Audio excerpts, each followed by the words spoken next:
I've said it before and I'll say it again. I seem to have a talent for breaking games.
Today's Ancient DOS game is one of the oldest games I own a physical copy of, and the third commercial DOS game I ever played in my entire life, preceded only by Test Drive and Grand Prix Circuit.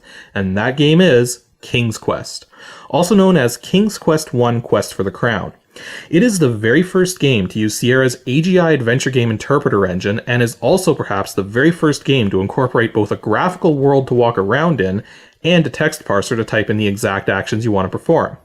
Despite being the first AGI title, I think it's one of the best, simply because as far as inventory adventure games are concerned, this one is surprisingly non-linear, and most of the situations you run into have more than one solution. Now, you may recall that I reviewed the second King's Quest game first.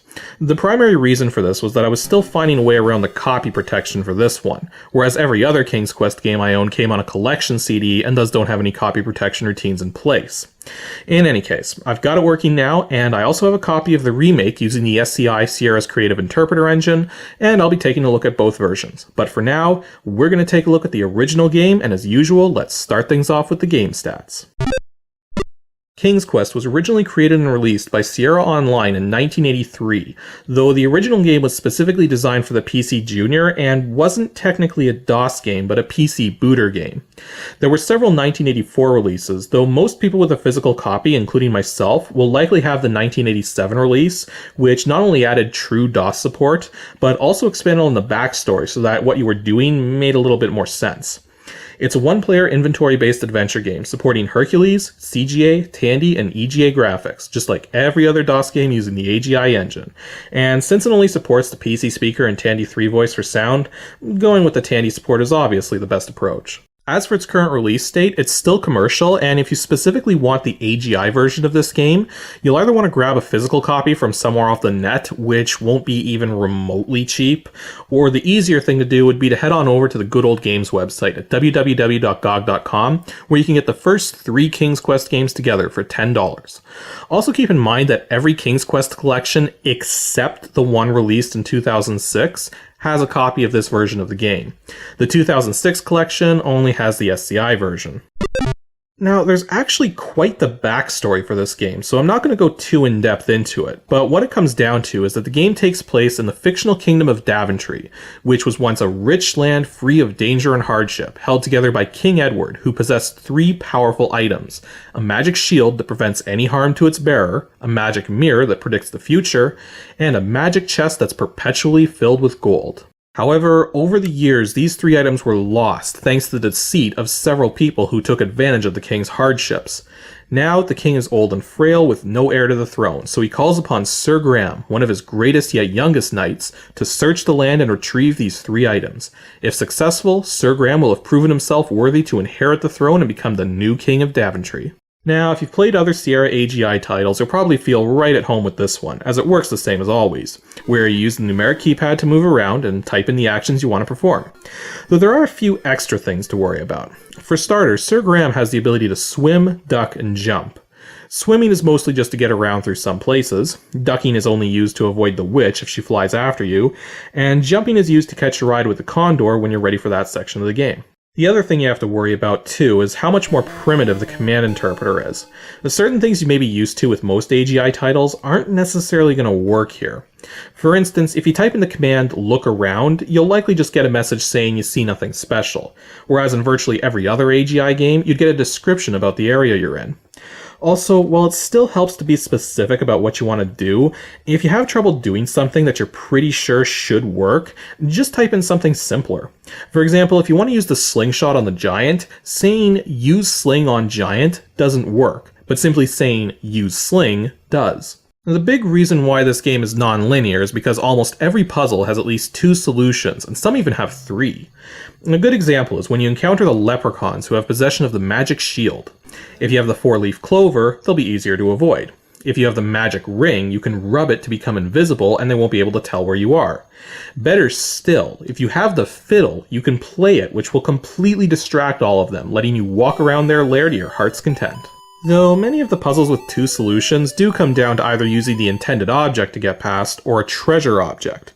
Now, there's various treasure objects you'll come across during your quest, and if you're having trouble figuring out how to get past a particular creature that's blocking your progress, using a treasure object is an option, though never the best option if you want a higher score at the end. There's also a couple instances where you'll have an option to kill something, but can get more points if you solve the puzzle without having to kill anything. Though killing the witch is always worth more points than just avoiding her, so that's the only exception to that rule. Actually, for the most part, this is a very simple game that you can beat really quickly once you know what you're doing, with 2 massive exceptions: the Rumpelstiltskin puzzle and the Beanstalk. Now, granted, neither of these things have to be cleared to beat the game, but if you want the most points, you're gonna have to figure them out. The Rumpelstiltskin puzzle is just ridiculous. I mean, get this. There's a note in the witch's house that tells you to think backwards, and when you go to the small island with the old gnome and guess his name is Rumpelstiltskin, he says you're close. So now you're thinking, well, maybe I should think backwards. And so you type in Rumpelstiltskin backwards, and guess what? It's still wrong. To solve this puzzle, you have to type out Rumpelstiltskin in a backwards alphabet. A becomes Z, B becomes Y, C becomes X, etc., etc. I mean, who in their right mind is going to figure this out? The only reason why I knew it as a kid is because I had the hint book to go along with this game.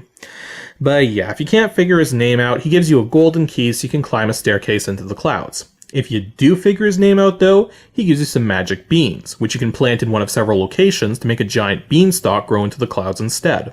Climbing this beanstalk though is just retarded. You'd think the safest way up would be to stay on the actual parts of the beanstalk, but it doesn't actually work that way. Instead, the area you're supposed to stay within is extremely small and doesn't line up perfectly with the actual beanstalk graphics, which means you are going to fall off this thing many times trying to climb up. And falling off will basically kill you, so saving every time you make some progress is probably the best approach. Though there is a bug which will let you basically catch the beanstalk just as you're about to hit the ground. No idea how this affects the rest of the game though, so I don't recommend relying on it. Other than that, the only things you really gotta be careful of are specific screens where various nasty enemies can appear. Once you know which screens these are, just do your best to avoid them, and if you do end up on one, make sure you stay along the edge so you can walk off the instant something bad shows up. Be especially careful of the screens with the dwarves though, because these little buggers can steal your treasures, including the magic items you need in order to beat the game. And no, there's no way to get them back if they're taken. So yeah, that's all I really got to say about the AGI version of this game. And as far as the DOSBox settings are concerned, just leave cycle set to auto and set the machine type to Tandy to get the enhanced sound and music. Also, if for some bizarre reason you want to use a joystick or gamepad, you gotta turn off timed intervals, but as with other AGI titles, it's just easier to use the numeric keypad for movement. Now, let's move on to the SCI version.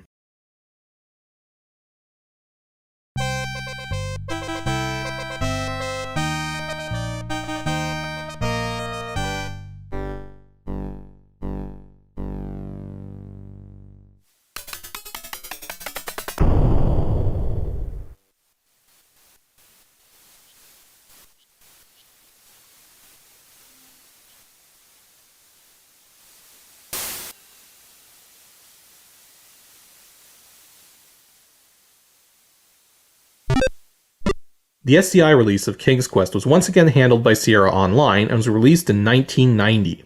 It's still a one-player inventory-based adventure game, but the graphics and sound modes have changed substantially. The only graphics supported now are EGA and MCGA 320x200 graphics, and while you would think the MCGA mode would support 256 colors, just like a lot of games released around the start of the 90s, the MCGA support is really just to mimic the EGA graphics, since MCGA chipsets were not compatible with EGA standards. As for sound, the game supports the PC speaker, AdLib, Roland MT32, and Sound Blaster cards, the Sound Blaster being the best choice since some of the sound effects are digitized. As for its release date, it's still commercial, but finding a copy is super simple. Every King's Quest collection has this version of the game in it, or if you want a digital download, you can get the 2006 King's Quest collection on Steam now at www.steampowered.com for $20, which includes the first 7 King's Quest games.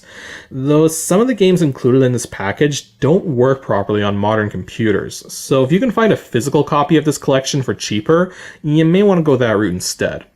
If you're particularly interested in the later King's Quest games, then you're probably better off buying them from the Good Old Games website instead of on Steam, and don't worry about missing this version of the game. Why? Well, let's talk about that. Because of how dated the graphics and sound support was in Sierra's AGI titles, they had the brilliant idea of reworking their old games to run in their new SCI engines so that they could sell more copies of them. However, when they finished converting the original King's Quest and released it, the response was incredibly negative. Even though the gameplay is virtually unchanged, there's something about this remake that just doesn't feel right. And it's hard to put my finger on it exactly, but to me, the game feels darker and grittier, possibly because of all the dithering going on. In fact, this game has so much dithering going on that it really detracts from the overall presentation. It's just a pixelated mess, really. But yeah, gameplay-wise, it's almost identical to the original King's Quest, save for the addition of a few mouse interfaces. You can use the mouse to move around now and quickly look at objects, and while looking at objects with the mouse is very easy and helps save you some time, movement with the mouse is very finicky, so you're better off using the keyboard to get around. There's also still a command parser, but it only shows up on screen when you try to type something in, and pauses the action while it's up, much like if you run an AGI game on a system with Hercules graphics.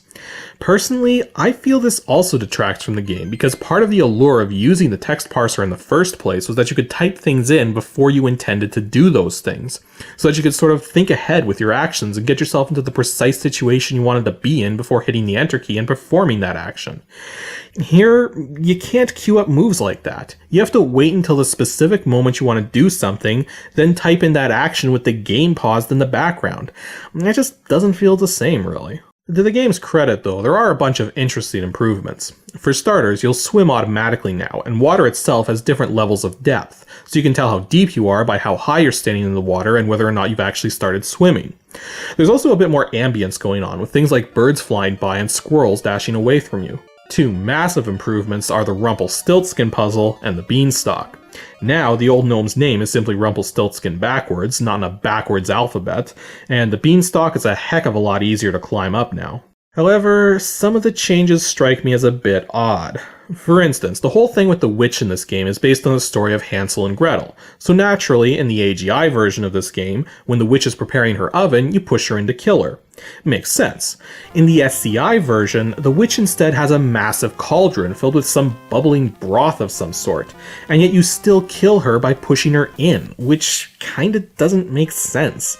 I mean, think about this for a moment. To push the witch into an oven just requires forward motion, but to push her into this cauldron would require an extreme amount of upward force to negate gravity. And besides, it doesn't even fit in with the original fairy tale this was based on anymore. So yeah, it's just weird that they would make a change like this. But yeah, other than all these changes and a number of others that I haven't mentioned, it's pretty much the exact same game, so there's nothing really more to say about it. Personally, while this version does have some of its own charm, I much prefer the AGI version. Not just for sake of nostalgia, but because it feels much more grounded in its source material and has a much cleaner presentation, whereas the SCI version takes a lot of creative liberties and it looks dither-tastic. As for DOSBox settings, this is a bit interesting. If the cycles count runs too high, the game will literally fail to launch, so you need to set a fixed cycles count, since the auto setting will usually work, but not always. 8,000 is about as high as you can set the cycles to ensure that the game will run properly every time. Also, if your copy comes from the 2006 collection, it'll be lacking all of its configuration utilities, in which case you'll want to edit its resource.cfg file in a text editor if you want to change any sound settings or enable joystick support, which, by the way, works perfectly fine with timed intervals. Anywho, that's all for today's episode of Ancient DOS Games. Next week is episode 100, the final episode of Season 2. I've known for a very long time now which game I intended to cover for the 100th episode, since it's not only my most favorite video game of all time, but it also happens to have 100 levels. And to celebrate the occasion, every person who sends in a correct guess to adg@pixelships.com will make the credits, unlike usual where it's only the first 3 people. So if you think you know which game it is, then send in your guess and make sure to stay tuned for next Saturday.